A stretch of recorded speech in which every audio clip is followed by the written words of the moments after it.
going on, everybody? You are live with Osiris. Welcome to the Author's Lounge. The world is filled with storytellers, and I, along with my guests, are here today in the Author's Lounge to help educate and inspire the young generation of writers and creators.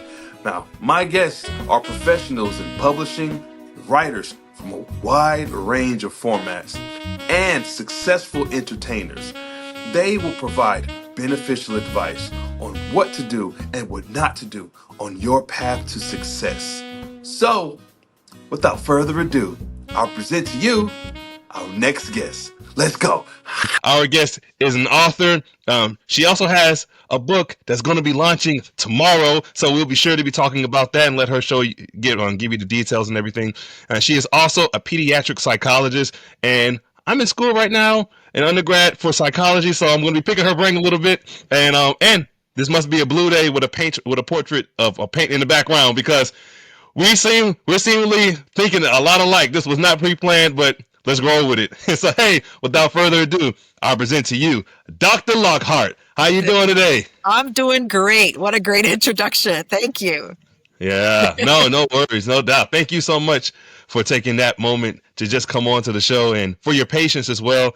Right before this recording, quite literally right before this recording, I was rushing to get my kids off to school because they were still in their beauty rest, and my wonderful wife works overnight, so just I generally come home and let her sleep while I take care of our kids. But they were gone. They were enjoying some solid sleep, so I had an interesting time with that. But aside from that, let's talk about you, Doc. You're no stranger to being a writer and in this line of work, but you have a book launching tomorrow. So let's talk about that. So what's the title of this book? What it is about? And yeah, let's just get the breakdown. I'm excited to hear. Yeah, definitely. So it's called Love the Teen You Have. And it's my first published major publisher book. And it's really inspired by my own experiences as a teen that was pretty difficult growing up with my mom as a single mom, and then my 20 years of experience as a pediatric psychologist, bringing in a lot of those stories, those lessons, being a resource for parents as a psychologist and as a parent coach, giving them a resource for something that will help them interact with their teens better and differently, so that people don't go through what I went through with my mom. And so that's really this labor of love, really meant to help people change their interactions. And so that's been a great experience writing it, and the process with getting support from my editor and my agent. And it's been an amazing experience. Oh, that's beautiful. It's always something to be said, right? When as a writer, you can pull from personal experiences. There's a lot of truth in fiction, even if the book is nonfiction. But my idea, right, when it comes to being able to tell a good story is if it comes from the heart. And it very much sounds like yours can connect not only with you and your family, but others who read it as well. Now, this can go many different directions in terms of these questions that I have for you, but one I gotta ask, because you have published twice prior as a self-published author, and now you've made the transition to being trad published. So what was it about you being self-published that made you feel the need to go the route that you went into in terms of being trad published now? So publishing was one of those things that seems so far off that would I ever even be able to do that? I hear all the horror stories where it takes people years to even find a publisher. And how do you find an agent? Is it expensive? Is it even worth the time and money? And so I wasn't even thinking about publishing a book. Back when I first wrote my ebook, it was because there was a need. People wanted to know more about ADHD. And so I wrote an ebook that was pretty big. It's like 100 and something pages, and is full color PDF, kind of everything. And it was just really helping parents understand their ADHD kids. And it was very well received. And then about a year or two later, I wrote a smaller one on tantrums and how to deal with tantrums in little kids. So though it was fun, it was easy, it was very quick and to do. And then I just had my assistant just create the magic online, and then people can buy it and then download it right away. So it just was easy, and it made sense. And I continue to make passive income from it to this day. And so it Mm-hmm. just felt easy. But a couple of years ago, I had an agent reach out to me on Instagram and say, it looks like you have a book in you. You have a lot of Mm-hmm. interesting content on here, and it seems like writing a book would be something that people would benefit from. And I have a lot Yeah. of those people reach out to me, and I was just like, Yes. spam, spam, spam. Yeah. Yeah. But Yeah. this one, her approach just felt like I checked out her agency and I'm like, you know what? I think let me meet with her. Mm-hmm. And I just really love the approach. I love that it wasn't going to be any major sacrifice for me. I'm not spending a bunch of money trying to bring somebody in to help me. Mm-hmm. She was just there to advocate for me, to pitch it for me. And it went really well. We pitched three different publishers, and within 2 days, I heard from one, and then they offered, I counter offered, they accepted, and then we were off to the races. Like it was so Mm-hmm. smooth. And a lot of it was because of having a really great agent who was very Yeah. helpful. You know, just in hearing you speak about that, it shows a great deal of confidence. I mean, you strike me as a confident individual anyway, right? But to most people, right, who are new into that era, you're not new into the publishing space, but new into the business of being traditionally published, right? But you decided to do something that most don't, which is to counter offer the offer.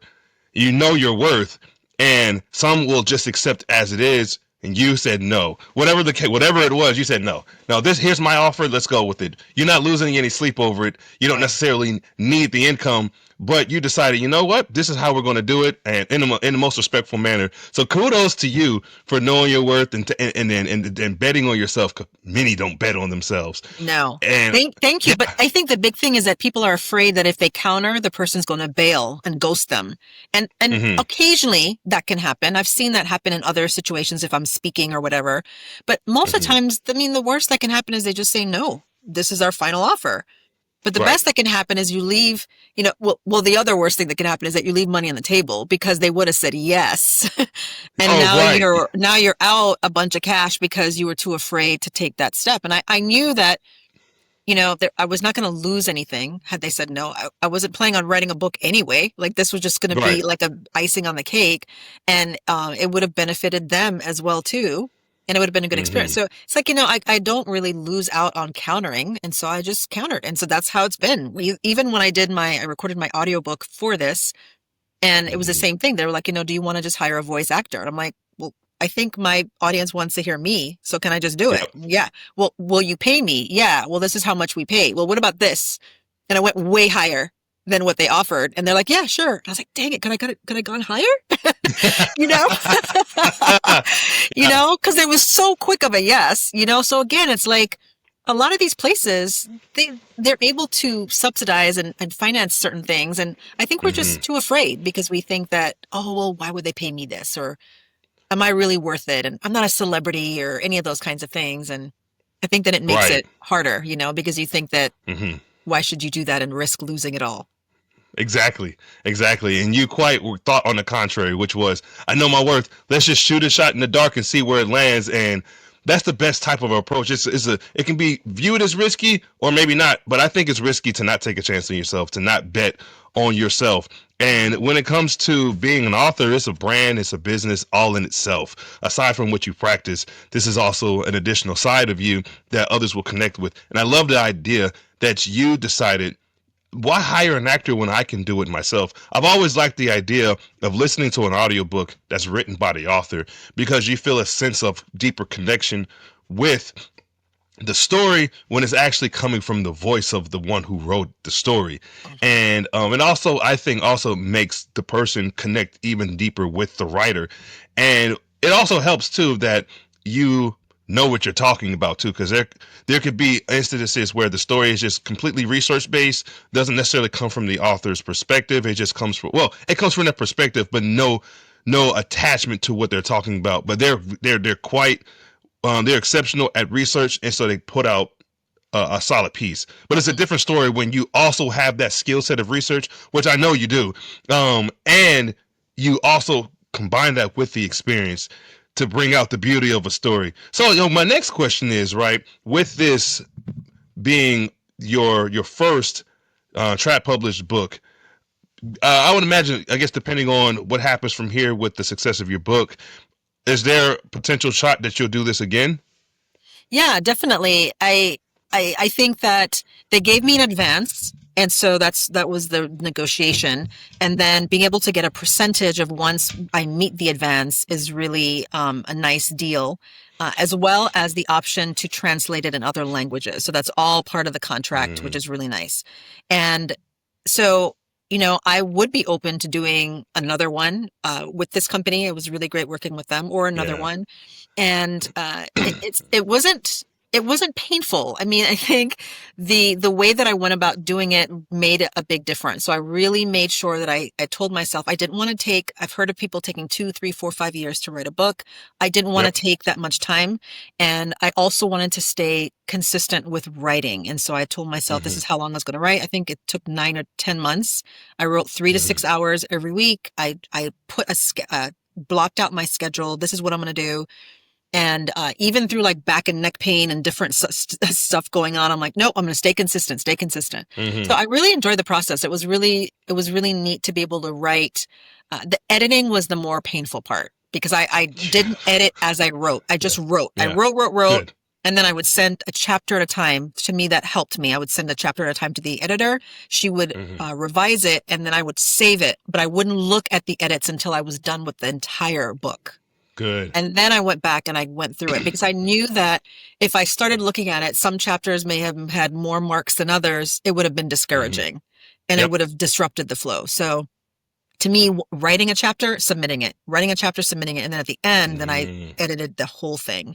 But the editing process was painful. So I think that was the Yeah. part that I did not like. The writing was fun. It was the editing that I Hmm. didn't like.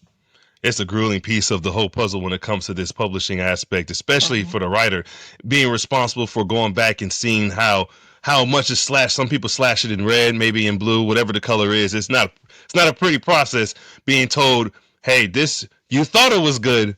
No, it's not really as good as you think it is. But I'm sure ideally it comes out, it flows, and as an author, I find it to be most beneficial to operate in the way that you do, which is to not go back and edit what you wrote until it's completely finished. Otherwise, you'll be stuck in that chapter or that piece of the book consistently. There's always something, even on a finished product, you can go back and look at a book or your own book and feel like, I could have said it this way. I could have perceived it may be perceived this way. Maybe I should have wrote something separate. Oh, you know what? I have this experience now. Maybe I can add to it.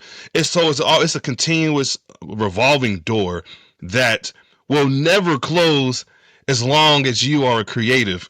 It will always be something you to add. So how do you get to a point, or how did you get to the point of knowing this is the end of the story?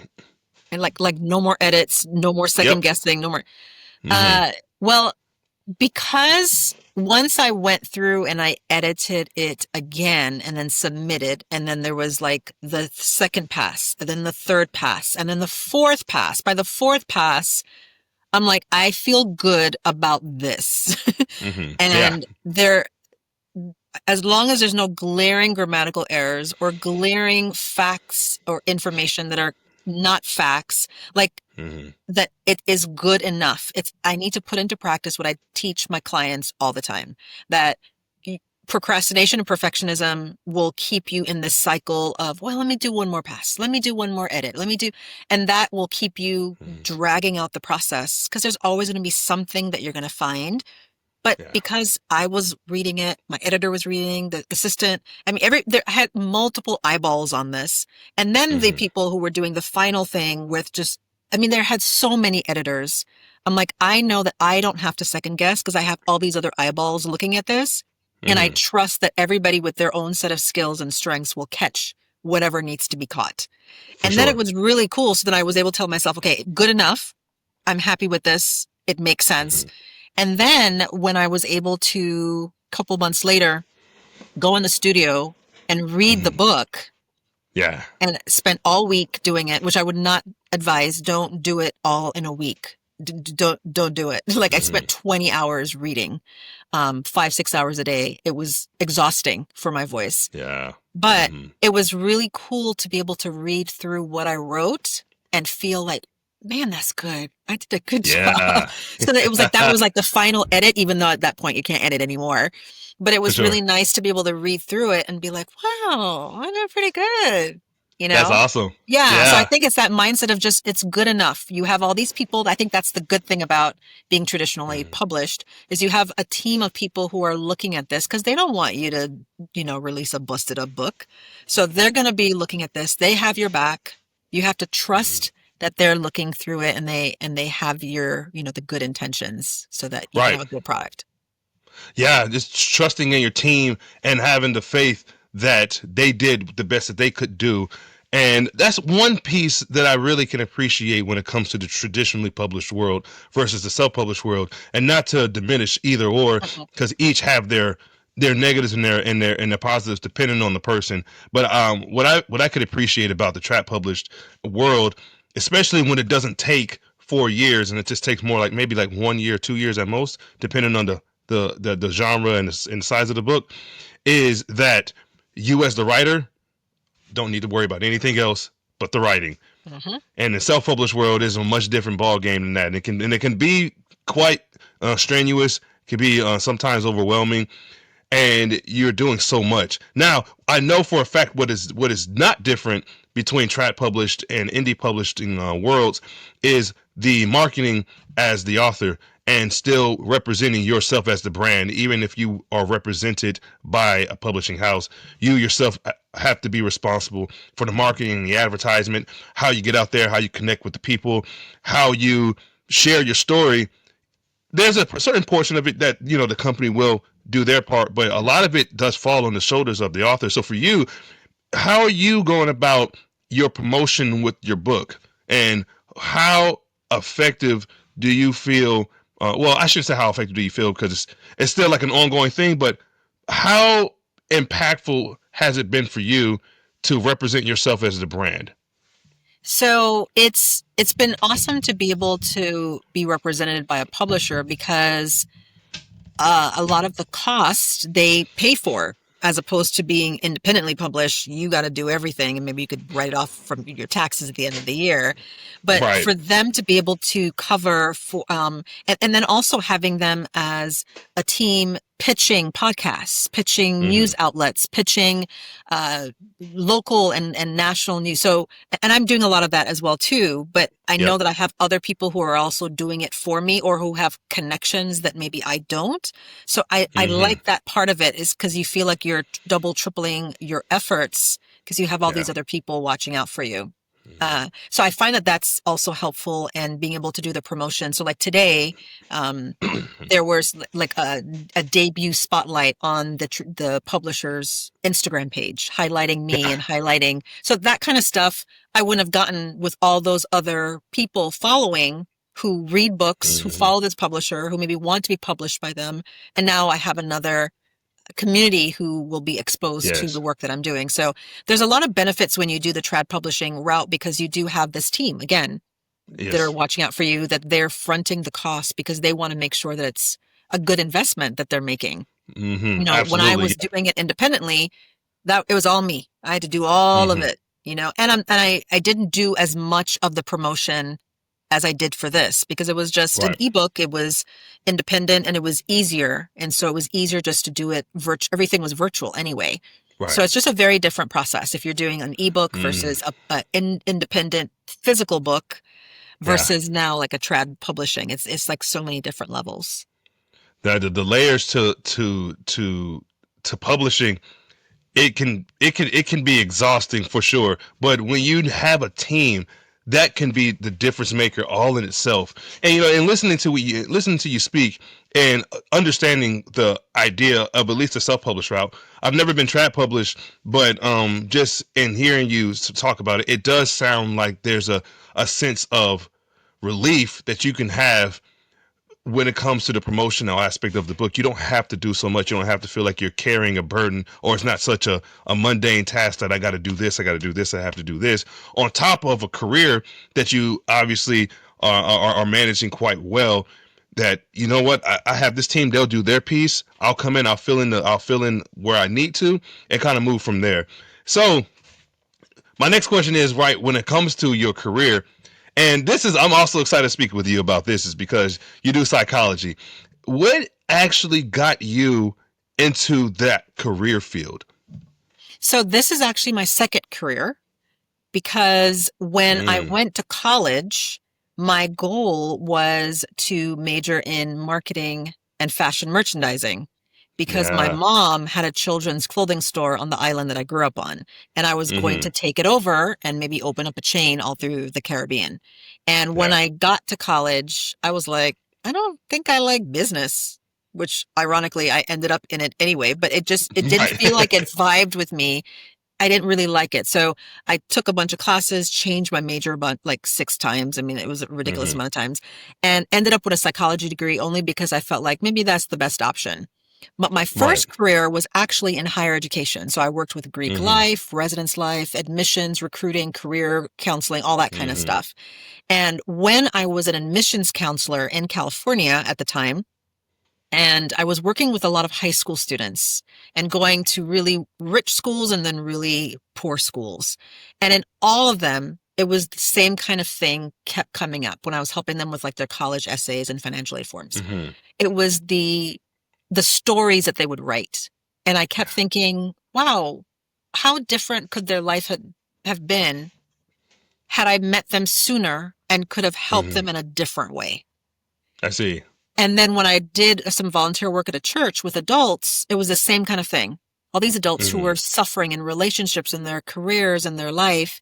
And I kept thinking, wow, if I could have helped them when they were a child or a Yeah. teenager, how different could their life have been? So Hmm. I had a book that I had read from a psychologist and I tracked her down and I said, I'm thinking of going into psychology. I see that you're a psychologist. Are you willing to have lunch with me? And so she was. And so we met, we talked. I talked about her path.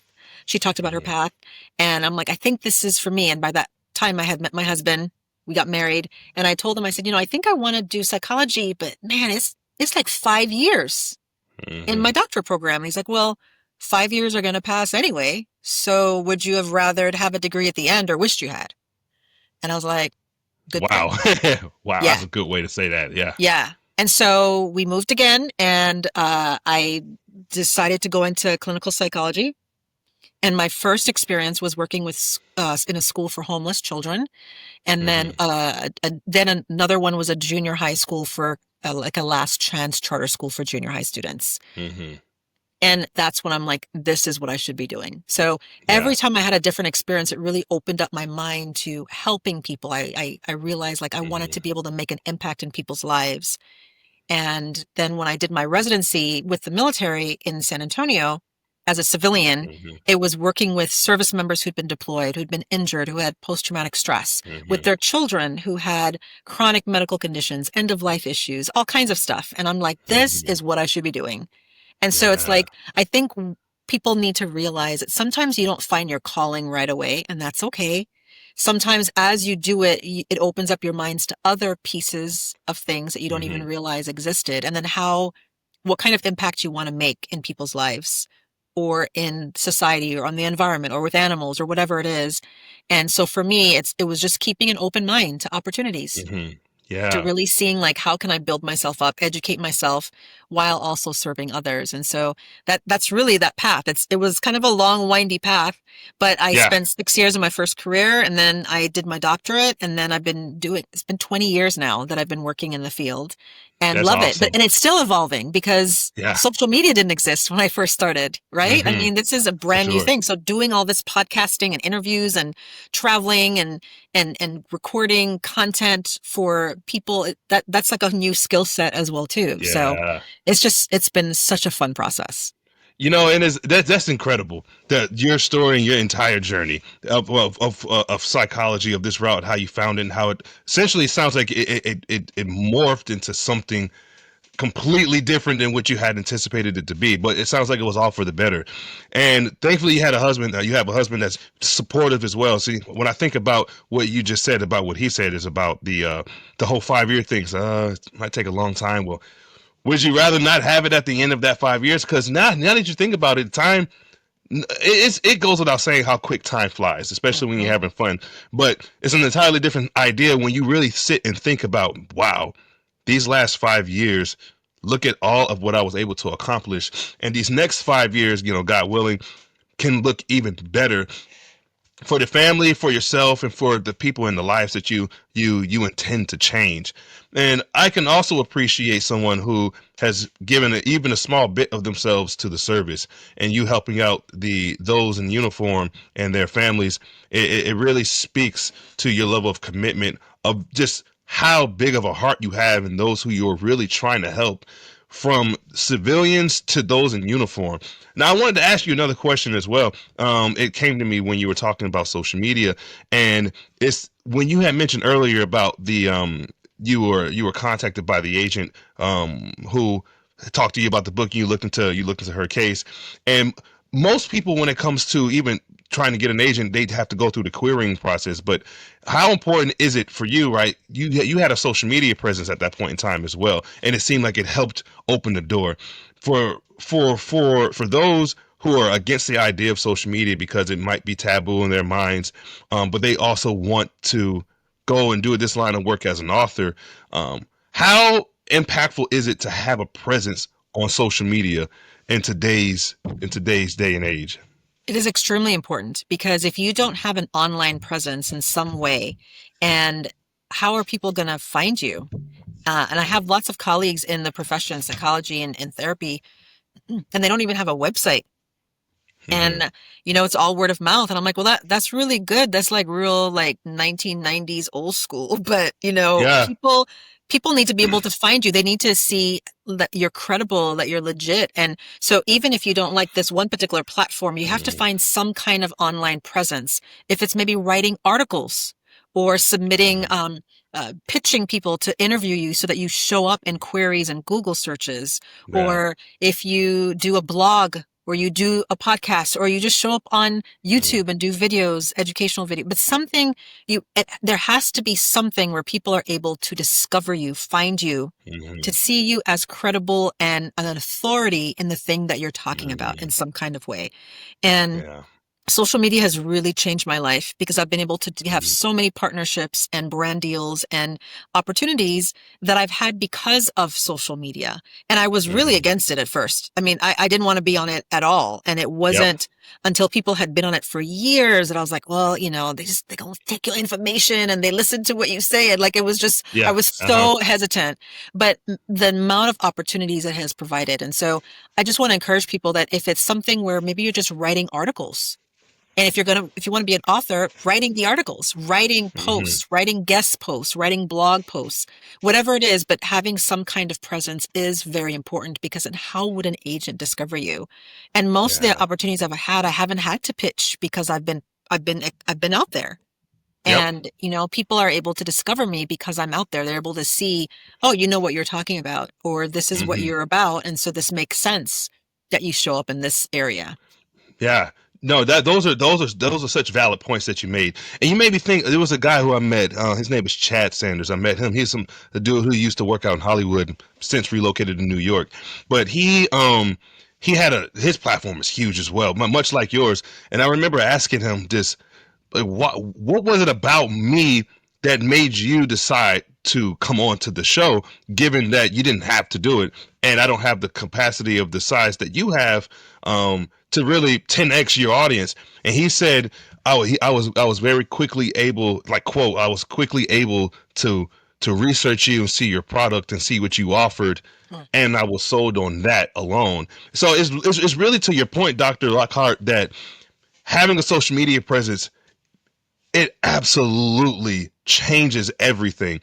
For me, I was also against the idea of social media. I've heard that as well. They're going to take your information. You're going to show up everywhere. They're going to take, I don't know, somehow go into your bank account and take everything that is worth, fill in the blank. What really sold me on doing social media, because my wife, to be fair, she had been suggesting, I'm a little sick, by the way, a little congested. Said that you should really consider going to social media again, because I left a long time ago, but I wasn't there for business. I was just there. I had people who I was friends with that we just used it as a form of connection, but I didn't use it, and I felt like it was a waste of time. So I completely just removed myself from it for years. It wasn't until I became an entrepreneur within the entertainment business and in the publishing industry that I really felt I think I have something here. I mean, granted, I have been on YouTube since 2007 at different various points in my life, using YouTube as a form of entertainment, and sometimes for business, but not for it to be a lucrative business like I'm focusing on now. But when I came back after she convinced me, it was almost a year ago to this day. She was just insinuating that you'll be able to change so many people's lives. You'll be able to have such an impact. So, to your point, I wholeheartedly agree that is absolutely necessary to do it and to establish yourself as an expert in the field of which you are presenting yourself as. So when people come to you, they're not confused as to what's happening or what you represent, what you don't, what your morals are, what it is not. And so I'm all for it. I mean, I'm grateful that you came on to this show as well. I'll ask you just a couple more questions and then I'll let you roll out since we just pushed the 30-minute mark and I told you I wouldn't keep you so long. So um, when it comes to your I guess your vision for I guess your future, right? When you're molding your future, some people they go to school and they feel like this is my way. I think I need to go to school. Maybe I don't. Maybe I need to join the military. Maybe I don't. But for you, what advice, right, would you give somebody who is really kind of stuck and wanted to do something, but they don't know what they want to do, so they kind of let life pass them by, but they really have something in them that they don't know yet? Yeah. What should they do in your opinion? That's such a great question. I do a lot of that in my practice. I do therapy, but I also do coaching, life coaching, parent coaching. And that's a common question with my life coaching clients because these are adults who feel like, what am I doing with my life? Or I'm doing this thing with my life and I feel so dissatisfied. And one of the things that I always start out with is a values clarification exercise where we basically look at different values, a bunch of different areas, and they rank them 1 to 10, 1 being the thing they most value, 10 being the least. And just starting out with that, just to be able to identify, what do you value? Creativity, nature, animals, beauty, popularity, travel, children, people, military. What do you value? And then from there, asking, how does each thing show up in your life? And if you say you value these top 3 to 5 things, but they're not showing up at all, well, why not? Like, what's keeping you from it? Is it, because I'm too busy, or because I'm focusing on my kids, or I don't know how to start it. I don't have the money, the resources, the influence, the support, whatever it is. And then being able to start just really basically like that. Like, where are the things that you value? If you say you value it this much, it's why is it not showing up, and what's getting in the way of it showing up? And just starting with that little exercise, I think could be really helpful. And it can really be an eye-opening experience that you say that you value these things, but yet I'm not spending time. And I do have the money, I do have the resources, I do have the time, and yet I'm still not doing it. So why is that? Right. And I think just starting with that can be really helpful because it's that kind of like that dream deferred, right? Yeah. I want to do this thing and I keep putting it off, keep putting it off, keep putting it off. And yet I'm not doing it. So what's holding me back?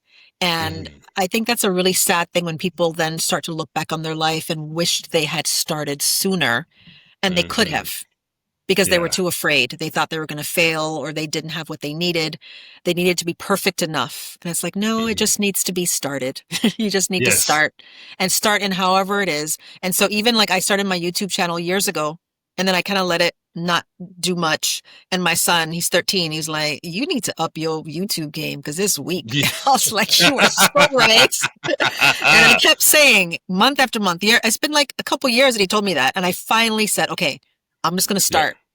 And I started doing it, and it's been so beneficial because it's like, look, what are you waiting for? Well, I need a better camera, or it's the editing is weak, or whatever. It's like, no, just start. Just start. So I would tell people that if you do some values clarification, figure out what are your top 5 values that you really look at, and what's keeping you from it, and then just start. Take one of those things that you love that you've always wanted to do, and just start. You got to get yourself going, get the momentum, get the ball rolling, regardless of what the camera quality is, regardless if you're using a microphone or not, or I don't know if you're bald or not. I don't know. Oh, maybe indirectly talk to myself, but regardless, you're absolutely correct on that. And kudos to your son too. You know, you could always count on your children to be honest. Yeah, You know, like, hey, does this make my head look big? And like, yeah, it does. Like, absolutely it does. you were not supposed to say that, but okay. No, okay. Well, last question I got to ask you, because you had Okay. mentioned YouTube, and I would love to know how, I mean, I know this answer, right? But I would love to know how we can find you, how people can go and search you up, just you as the person. You mentioned YouTube channel. I also know you have an Instagram. Like, what are some social media handles you don't mind giving up right now? Yeah, definitely. So I'm most active on Instagram at dr.ann-louise.lockhart and also on YouTube, same thing, Dr. Ann-Louise Lockhart, and my website, drannlouiselockhart.com. Mm-hmm. And those are the areas that I'm most active. Of course, there's also Facebook, but my kids are like, nobody does that. It's only you old people from the 1900s. So if you're on Facebook, I can also be found in the same place, Dr. Ann-Louise Lockhart, with my practice. I have a practice here in San Antonio called A New Day Pediatric Psychology. So I have a team of people that see clients. So those are probably the places that you can find me. And you can pre-order my book that comes out tomorrow. And so you can get Love the Teen You Have. And you can get that, pre-order that. You can do the audiobook. Like I said, I recorded in the studio all week, so you can do the audiobook, you could do a Kindle, you could do the hardcover. And then just pre-order your copy. Yes, thank you so much for doing for sharing that, and I'll make sure I'll link all that information in the description of this video and also on the audio recording of this episode as well. Just please make sure you're not driving your car when you go and you look at the description, and you can check her out there. Hey, Dr. Lockhart, thank you so much for coming on board, and I very much appreciate your wisdom, the insight, and your advice to my audience, your audience, and to people who are going to be listening to this wherever they listen to it at any point in time. I don't have a doubt in my mind that you're going to continue to change the world with who you are as a person.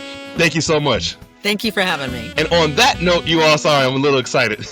You all take care. You all enjoy the remainder of your day. You're live with Osiris and Dr. Lockhart.